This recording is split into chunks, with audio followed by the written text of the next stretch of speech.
An American Plague is a non-fiction story about the yellow fever epidemic of 1793. The epidemic broke out in Philadelphia and plagued most Philadelphians who did not flee. Those who survived had then a great discovery to make. One of the main characters is Dr. Benjamin Rush. He was a survivor after getting the plague twice. He was also one of the greatest doctors who stayed behind in Philadelphia to study the plague. As his journey went on, he had found cures, causes, and ways to deal with a huge epidemic like this. Throughout the book, there are facts including the symptoms of patients, how the community learned to live and die, cures that had somehow worked, and even how George Washington reacted to where he had lived and plagued. Illustrations provided helped the story flow nicely and provided more history to the book. Most illustrations were gained by universities and museums. This book, by Jim Murphy, is very well written and is directed more of a story than a list of facts type book, leading me to want to dive deeper. As I read further into the book, I realized that these issues don't necessarily affect my life right now, unless another epidemic happened to arrive here or if I happen to study this historical event in the future. If I studied this subject in other classes, I would have more of a general idea about the topic than other students, meaning I would have more background knowledge. My background knowledge would have to be supported by evidence, and I believe the type of evidence used in this book is very credible and controversial. The evidence can definitely be convincing towards the book's ideas, such as on page 51, lines 4 through 9. The next day, the Free African Society went to Mayor Clarkson to ask how their group could be of help. To say that Clarkson was grateful for their aid is an understatement. Everyone else the mayor had counted on to help the battle of the spreading fever, leaders in the business community, church groups, elected representatives, and civil servants, had fled in terror. The Free African Society was the one and only group to step forward and offer its services.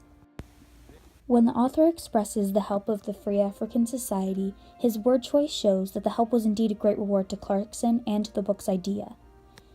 Most of the evidence comes from definitely credible sources, such as the Adam Jefferson letters by Lester. The language the author uses can be defined as authoritative. Jim Murphy is a great author, but he rarely provides evidence about the other side of an argument as well. And when he does, it was obvious what side he was providing the evidence for. His writing is very passionate, especially towards discussable topics, such as George Washington's delicate situation, concerning all of the political things that had to be done, but couldn't because Washington was home outside of the city. Although Murphy's writing was relevant for the time period, I believe the future is implied to have not only more information on the yellow fever, but on how the idea of sickness will change over time. The short-term consequences were definitely what had happened from August 3rd, 1793 to December 1793, when all heck was loose. Then it was definitely negative and frightening to know a deadly disease was walking the streets. Some other issues in the book that can be argued back and forth is Dr. Rush's cure for the plague. Clearly in the writing, the author believed it was a good attempt and was very successful, but others may see it differently. Another is whether or not Washington should have left Philadelphia and made others stay. Washington could have stayed and done his job as president to help America, or run away to keep him and his family safe from the creeping plague. I believe that possibly this topic may be gone over in the 10th grade curriculum because we have not gone over this topic in the 9th grade or 8th grade curriculum. Next year in biology, maybe we may learn about the diseases or germs and how they spread, leading us to the topic of the yellow fever. On page 47 it says, "The Free African Society was founded in 1787, the first organization in America created by blacks for blacks. Its purpose was to help members who were destitute and to provide care for widows and fatherless children. On that Thursday, the elders of the society assembled to consider something extraordinary. Would they use their association members and their skills to help their struggling white neighbors?"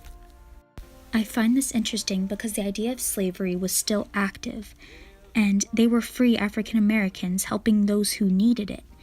It was definitely memorable because they did make a difference and became famously known for their act of courage, even though most of the society would die to the plague. All in all, I really enjoyed this book and recommend it to those who really enjoy history. I have learned a lot about the cures, the people, and the historical accurate facts about the yellow fever.